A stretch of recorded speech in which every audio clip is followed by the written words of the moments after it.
Spillane here to answer some questions for you. We'll get to as many as you can. Please raise your hand and I'll call on you. And we can get started.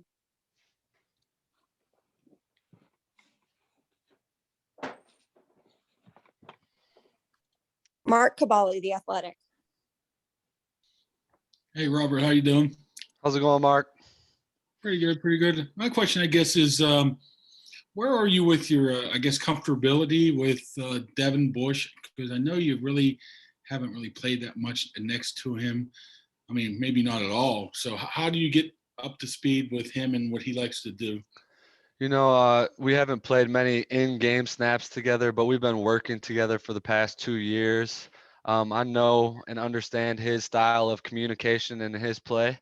So I think we feed in well with each other. We work well together, and we've been able to do that off the field. So now it's just going to translate to taking our communication styles and meshing them together to get the best message to the teammates. So.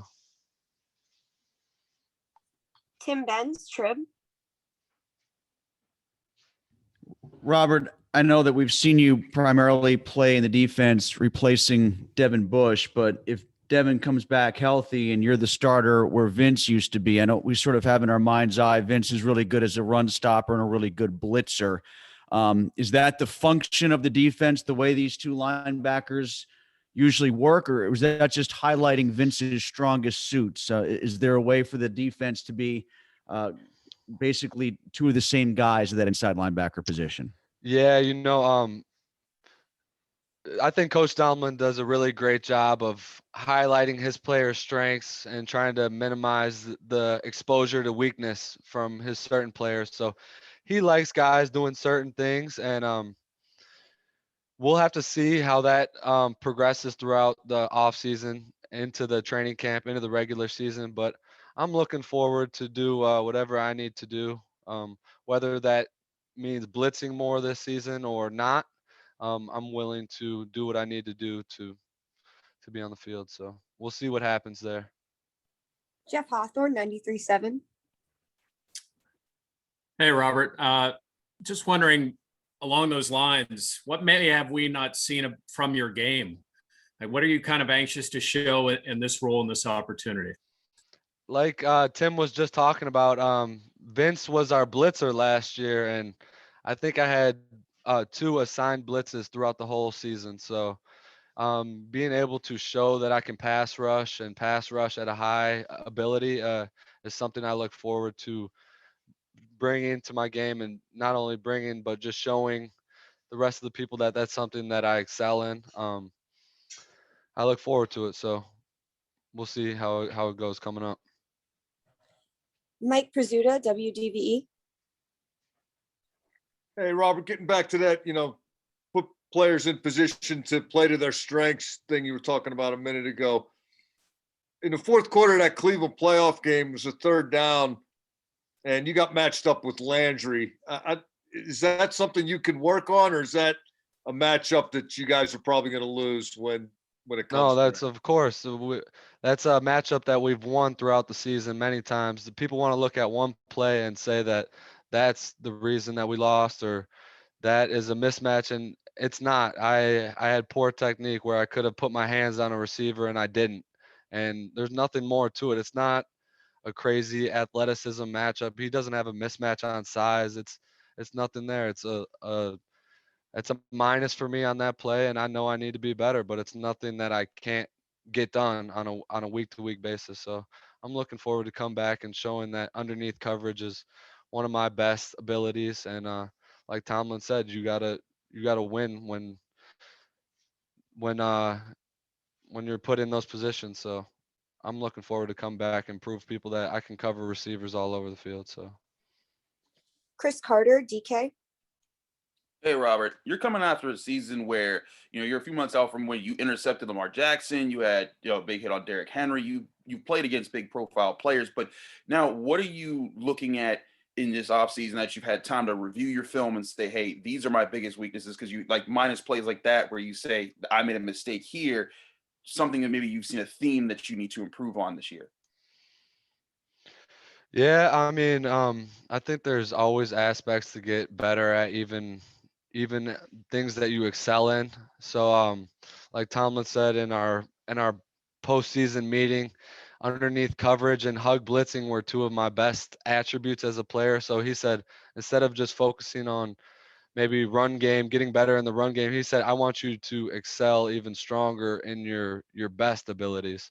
So he said, don't necessarily only focus on your weaknesses, but also focus on your strengths, because those are the positions that we want you in, that we expect you to win. So those are the positions that we're going to put you in. We're not going to try to put you in something that you can't do. We want you to do underneath coverage and hug blitz. So those are two things that I've continued to work on to be better at. Brian Batko, Post Gazette. Hey, Robert. Just wondering what's it like living back at home with your folks? Do they like having you there? Are they charging you rent, or are you just making dinner for them occasionally? What's that like for a guy who's going into a next year in the NFL? Yeah, it's special to be, like I said, around my little brothers. I have a sister, another brother, so I'm one of five, a big family, and getting getting time to spend with them is precious memories that you know I cherish, because I cherish going to my little brother's football games and being able to see them play. I haven't seen them play in years because I've been in my seasons while they're playing. So being home for that is special, and sleeping on the couch is not ideal, but it's what you have to do right now. So it's fine with me. I've slept on the couch growing up for 15 years, so it's like being home. Noah Strathbean, Sports Illustrated. Hey Rob, I know that you didn't get to touch free agency. You weren't even you really didn't even come close. Did you get a feel at the end of the season that if you did get the opportunity to hit free agency, your role could be just as big somewhere else as it is here? Well, I don't normally look into the agency side of it, the number side of it. I focus on what I can focus on, especially during a season. The last thing I'm thinking about is my next contract. It's how can I be a good team? How can we get this win next weekend? So I try to clear my mind of all that clutter that has nothing to do with how I'm going to play next week.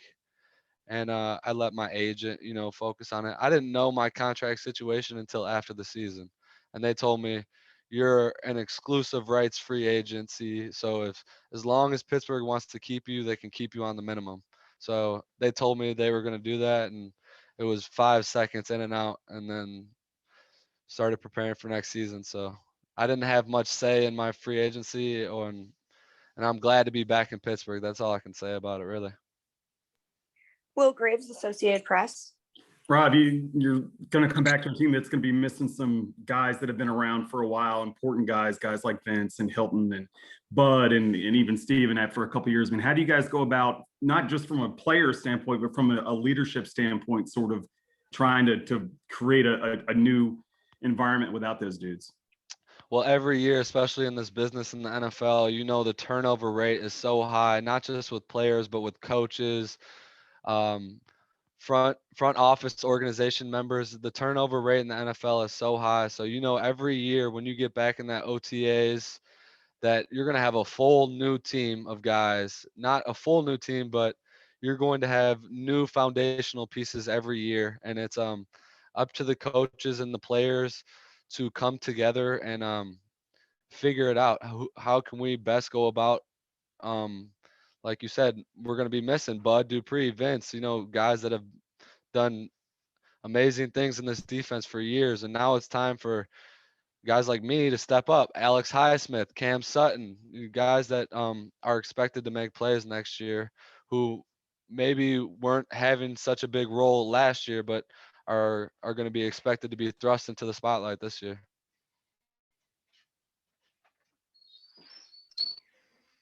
Al Saunders, Pittsburgh Sports Now.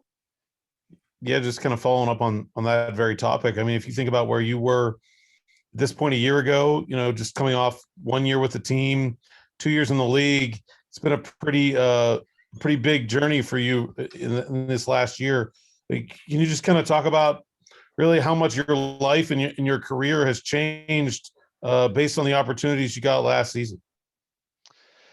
Yeah, it's been a blessing to play last season and to have some starts under my belt. But at the end of the day, I'm still the same person I was 2 years ago. I still have a deep hunger and passion for football, and it's not like this has slowed me down. It's only made me want to get better this offseason. So I've actually doubled down. I'm all in, and I'm focused on being the best linebacker I could be for the Pittsburgh Steelers for years to come, and this offseason is the next right step for that journey. So I'm just doing everything I can to be a good teammate and to be a good player when it comes time to go. I'm going to get to these last four hands, Chris, Tim, Brian, and Jeff, and then we'll wrap it up. So can we go to Chris Adamski, Trib? Hey, Robert, sounds like the exit interview, and I'm obviously you're getting feedback all season long and after every game, but the Steelers kind of put their money where their mouth is by they release Vince. They don't sign another inside linebacker. That kind of show of confidence in you. How do you kind of take that? And you kind of just talked about this a little bit, but in past years you've been fighting for what's kind of you have to do anything different now, knowing that, hey, I'm penciling to be a starter right now than maybe a couple years ago. It's just like I got to make the team or whatever it might be. I don't pencil myself in anywhere because nothing's guaranteed. Nothing's given to you.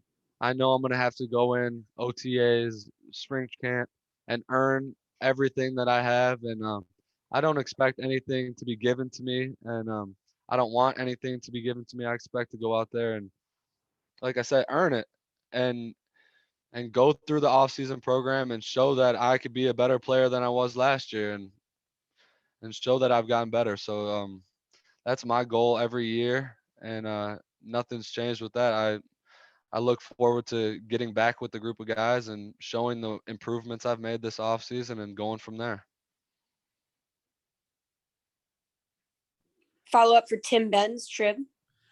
Robert, when you were talking about some of the departures of your teammates last year on defense, what's the immediate trickle down for you and Devin specifically at inside linebacker with Hilton leaving? How disruptive he was in the blitz game, disruptive of the other team's rush game. Are there immediate duties that fall to you guys potentially in sort of that middle third of the defense with him departing? And, did they change that slot corner position at all, given who might be taking over for him? I'm not in those coaching staff meetings, so I don't know the exact plan that they're building right now for that nickel back position. But, I know that Cam Sutton is a great versatile player who could do many things. So maybe he ends up there, maybe not. But I know that we complement well, like you said, with that nickel back position with Mike Hilton. So I'm sure the coaching staff is doing everything they can to get somebody that they trust in that position. So I know that we'll be able to figure it out come season. Brian Batco, Post Gazette. And what was your initial reaction to the team releasing Vince? And did he reach out to you, or has he reached out to you at all personally since that news? Yeah, I've been able to talk to Vince. Like I said earlier, Vince is one of the people that I've very strongly looked up to since day one in Pittsburgh. He's a guy that goes about his business the right way. And he plays football the right way. The energy that he brings to a defense is infectious, and his ability to really rally guys together and get guys going on the same page is a high-end trait of his. So we're going to miss Vince, and all that means is it's time for myself and Devin to step up and to be leaders of the position group. So I think we're both looking at it as a challenge, but also as an opportunity. And we'll be ready when OTA start to get our guys going. Last question for Rob is going to be Jeff Hawthorne, 93.7. Rob, with OTAs, what are you guys hearing about OTAs, mini camp, and what's the value do you think of you guys having it this year? Right now I'm pretty sure the NFLPA and the NFL are still trying to come to terms on the off-season program as a whole. But for me, I'm expecting that it will go on as normal. So I'm expecting to be back in Pittsburgh with the guys at the end of April, and that's what I'm hoping for because I love, getting around those guys, working with them. But we'll see. It's not up to me, so I'll find out when you guys find out. All right. Thank you, Rob, and thank you for everybody